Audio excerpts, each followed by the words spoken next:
The British government today have officially removed the independence of our courts in looking at our past.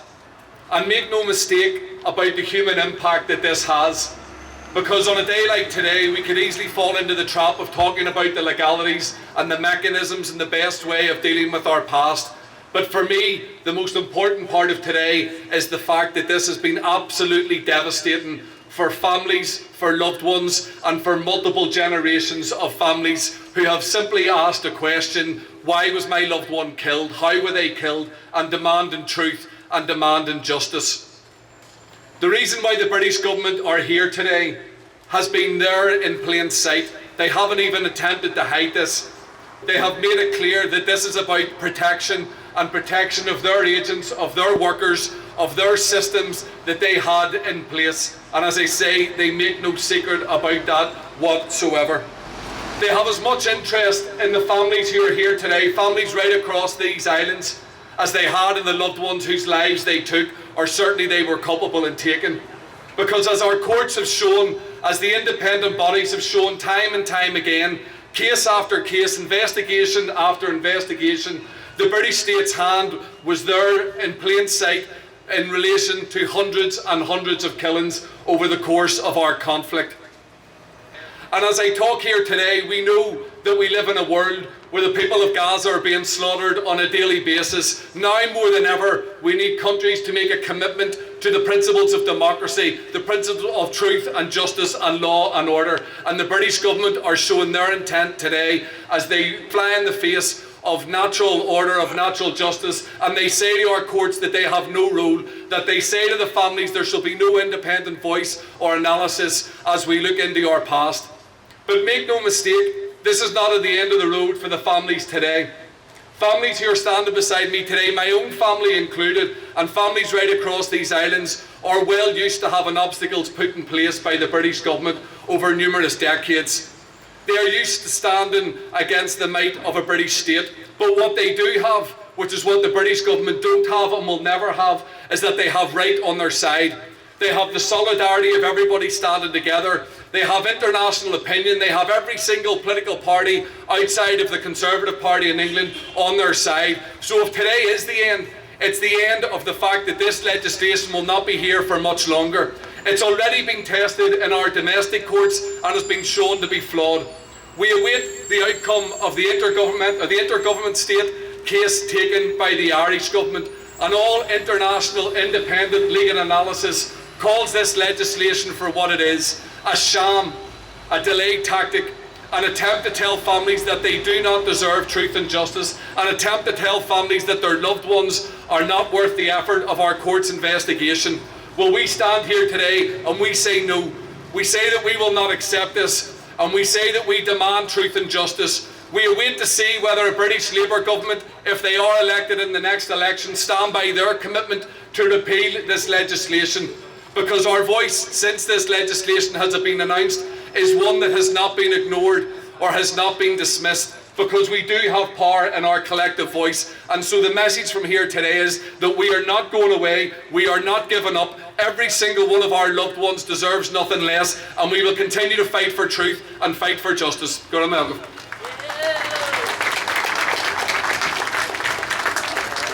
There have been many landmarks in highlighting the cruelty of the British government.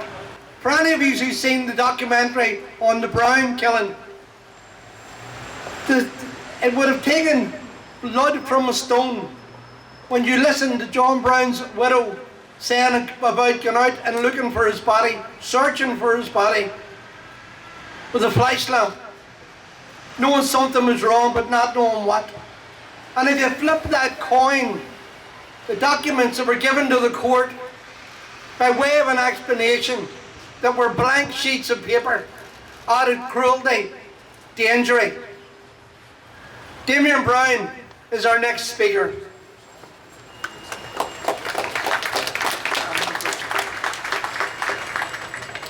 On the night that my grandfather was so cruelly taken from us, he performed an act which he had undertaken on hundreds of occasions, an act which is undertaken in every single club in Ireland, every single night that children play their games on our pitches.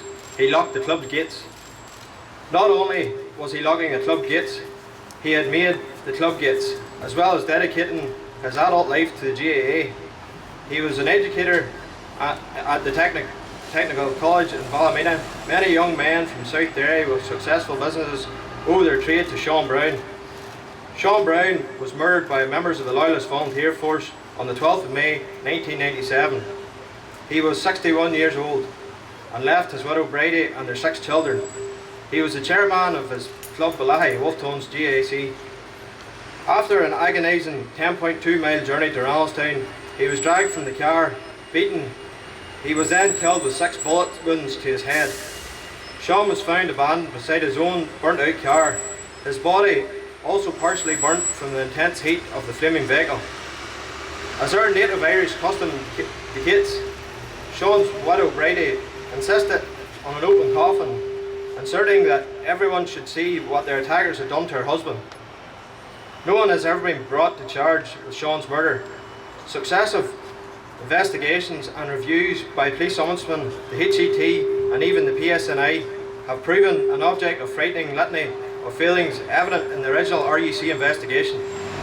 At successive court hearings in November and December, we were insulted with derogatory submissions asserting, in short, that the state cannot discharge their legal obligations. We were confronted with the frankly disgraceful event of the NAO applying for 5 public interest immunity certificates, 3 of which assert public interest immunity on behalf of MI5. We rhetorically ask, what interest do MI5 have in Sean's murder, such that they require to withhold relevant information from the family? Indeed, why did Special Branch have give permission for the arrest on 18th of June 1987?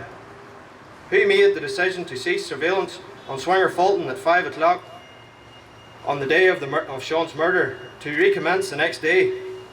Why has the Secretary of State judicially reviewed the scant mid-disclosure that was provided to us by a gist which confirmed that state agents were involved in Sean's murder? How many state agents? Who handled them? How much were they paid? The sensitive information has been redacted in lever arch folders of black redacted pages, has been read out and considered by a High Court judge.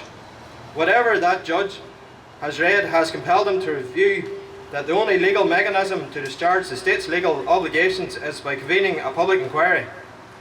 He has directed that such the sensitivity of what he has read that the ICRIR is not a suitable mechanism to investigate Sean's murder. The Chief Constable has said that he does not oppose a public inquiry.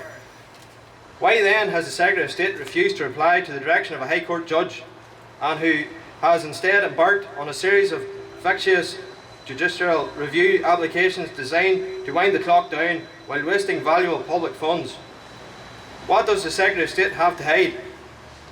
As a family, as a club, as a community, we can no longer hold our dignified silence.